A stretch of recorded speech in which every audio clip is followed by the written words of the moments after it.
November 24, 1971, somewhere above the dense, rain-soaked forests of Washington state, a man known only as Dan Cooper calmly strapped a parachute to his back, the roar of the Boeing 727's engines a dull thrum against the rising wind. He had already secured $200,000 in unmarked bills and 4 parachutes from the ground, a ransom delivered with chilling efficiency, and now, with the plane flying low and slow towards Reno, he prepared to vanish into the night.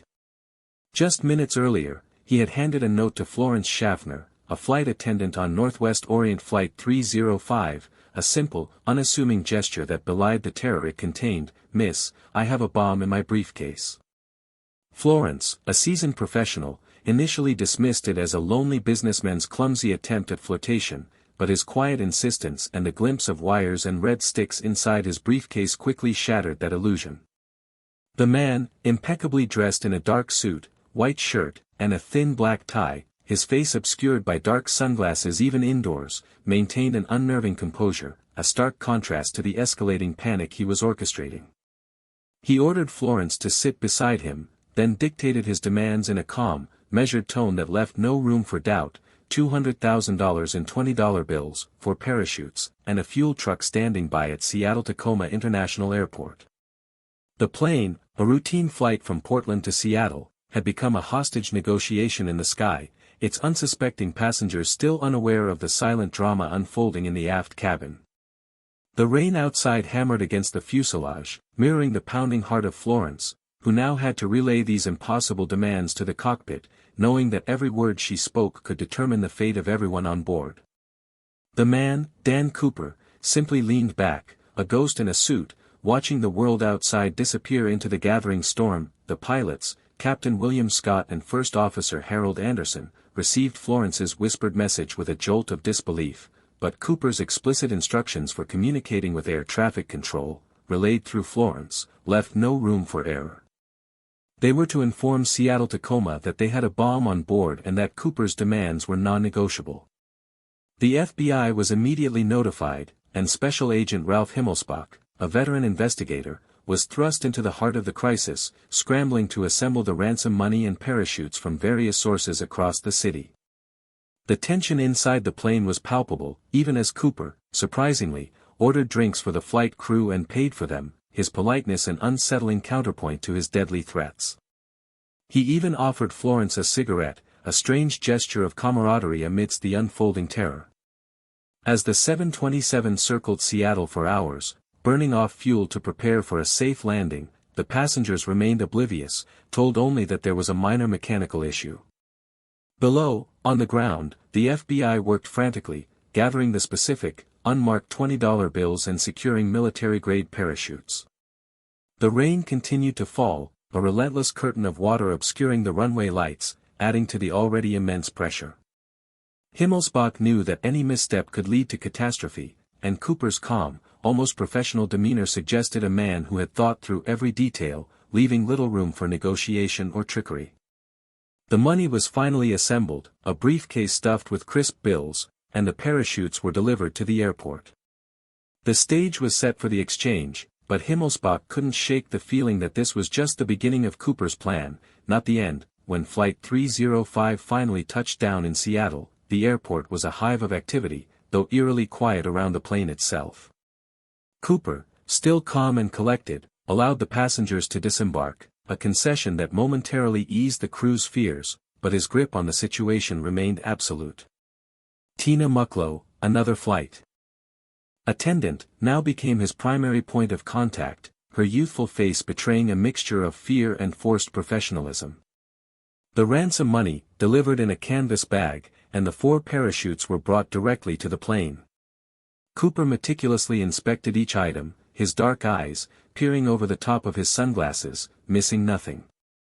He counted the bills, checking serial numbers against a list he somehow possessed, and examined the parachutes for any signs of tampering, even testing the rip cords.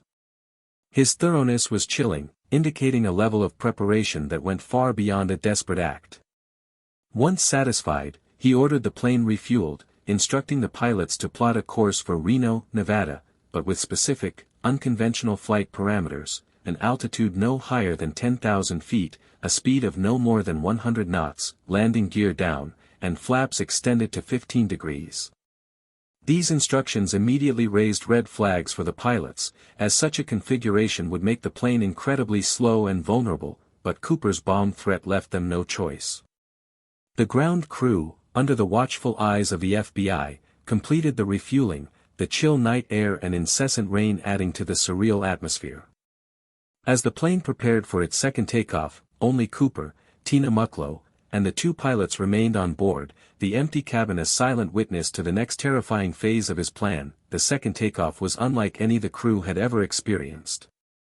The heavily fueled 727, with its landing gear down and flaps extended, lumbered into the stormy night sky, its engine straining against the drag. The flight path was a direct line south from Seattle, over the rugged, forested terrain of southwestern Washington and northern Oregon. Cooper, now in complete control, ordered Tina to the cockpit and instructed her to stay there, leaving him alone in the passenger cabin. He then gave specific instructions to the pilots: maintain the low altitude and slow speed, and under no circumstances were they to deviate from the course or attempt any evasive maneuvers. The pilots, Captain Scott and First Officer Anderson, exchanged worried glances. The weather was deteriorating, with heavy rain and turbulence, making the already precarious flight parameters even more dangerous.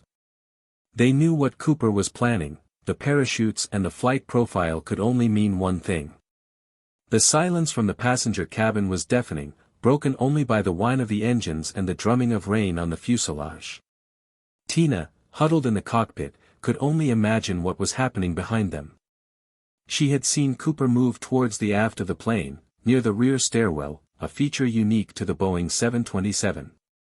The air grew noticeably colder in the cockpit, a subtle but alarming change in cabin pressure. The pilots, acutely aware of every detail, noticed a warning light flicker on their instrument panel, indicating that the aft stairwell was being lowered.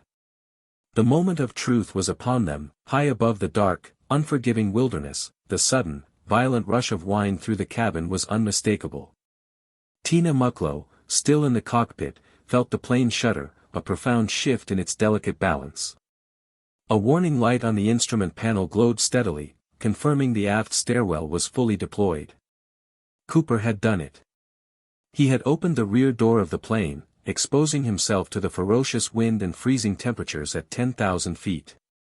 The pilots, grim-faced, maintained their course and speed, knowing that any sudden movement could jeopardize the plane and everyone remaining on board. They could only guess at the precise moment he leaped, swallowed by the vast, black expanse below. The plane continued its slow, deliberate flight towards Reno, a ghost ship carrying a secret. The storm raged outside, making visibility almost zero, a perfect cover for a daring escape. The sheer audacity of the act was staggering: to jump from a commercial airliner in mid-flight, into a raging storm, with only a parachute and a bag of money. It was an act of almost suicidal bravery, or perhaps, profound confidence. The crew, now certain Cooper was gone, began to breathe again, but the relief was quickly replaced by a chilling realization: they had just witnessed one of the most audacious crimes in aviation history, and they were the only ones who could tell the tale. They landed in Reno, the plane now an empty shell, its rear stairwell still dangling in the wind, a stark symbol of the impossible disappearance. The FBI swarmed the aircraft, but the evidence was minimal, and the man known as Dan Cooper had vanished without a trace, leaving behind only questions and the chilling echo of the wind through the open stairwell. The immediate aftermath was a whirlwind of activity and desperate confusion. FBI agents, led by a frustrated Ralph Himmelsbach, descended upon the plane in Reno, meticulously searching every inch, but finding little beyond the two remaining parachutes Cooper had deemed unsuitable, 8 Raleigh cigarette butts, and a single, clip-on tie.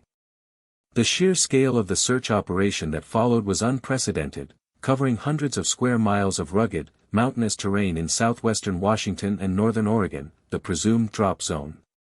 Helicopters crisscrossed the dense forests, ground teams trudged through waist-deep snow and freezing mud, and countless volunteers joined the effort, all battling the relentless rain and harsh winter conditions. The FBI's initial theories were varied. Cooper was an experienced paratrooper, perhaps former military, or a thrill-seeker with a death wish. But the lack of any body, any shred of the ransom money, or any personal effects beyond the tie, was baffling. The search grids were exhaustive, but the wilderness was vast and unforgiving, a labyrinth of towering trees, deep ravines, and treacherous rivers. Himmelsbach knew they were looking for a needle in a haystack, a man who had literally disappeared into thin air. Every lead, every tip, every possible sighting was pursued with relentless determination, but each one led to a dead end. The weather, which had provided Cooper with perfect cover, now made the search almost impossible, washing away potential tracks and burying clues under layers of snow and ice. The initial hope of a quick recovery faded into a grim realization that Dan Cooper had executed his plan with an almost supernatural precision, leaving the authorities with nothing but a haunting mystery and a vast, empty landscape. Among the few meager clues left behind, the clip-on tie became a focal point of the investigation. It was a simple, dark tie, but it contained a wealth of potential information, a silent testament to the man who had worn it. FBI forensic teams painstakingly analyzed every fiber, every speck of dust, hoping for a breakthrough. Years later, advancements in forensic science would allow for DNA analysis, revealing a partial profile, but frustratingly, it yielded no match in any known database. The tie also contained trace elements of titanium and other rare alloys, suggesting Cooper might have worked in the aerospace industry or a similar field, a detail that fueled numerous theories but never led to a definitive identification. The cigarette butts, too, were analyzed, but provided little beyond confirming Cooper was a smoker. The initial search, despite its massive scale, yielded absolutely nothing. No parachute, no money, no body. It was as if Cooper had simply ceased to exist the moment he stepped off that plane. The FBI, under Himmelsbach's leadership, interviewed countless individuals, followed up on thousands of tips, and even released composite sketches based on the flight attendants' descriptions, but the man in the dark suit and sunglasses remained an enigma.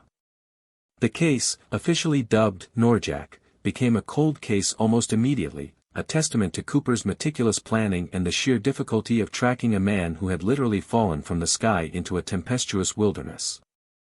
The empty plane, the missing money, and the solitary tie were the only tangible remnants of a crime that had captivated the nation, leaving behind a persistent, gnawing question: who was D.B. Cooper? Then, 9 years later, in February 1980, the case exploded back into the headlines with an astonishing discovery. A young boy named Brian Ingram was digging on the banks of the Columbia River, near Vancouver, Washington, when his shovel struck something unusual. Buried just a few inches beneath the sand, he unearthed 3 bundles of $20 bills, heavily deteriorated and bound together by rubber bands. His parents immediately notified the authorities, and when the serial numbers were checked, they matched the ransom money given to Dan Cooper. The discovery was electrifying, reigniting the dormant investigation and sending shockwaves through the FBI. The money, approximately $5,800, was found more than 20 miles from the initial estimated drop zone, and crucially, it was found downstream from a tributary called the Washougal River. This location immediately contradicted many of the prevailing theories about Cooper's landing site and survival. The condition of the bills suggested they had been exposed to water for a significant period, leading to new speculation: did Cooper land in the Columbia River? Did he drown, and the money was simply carried downstream?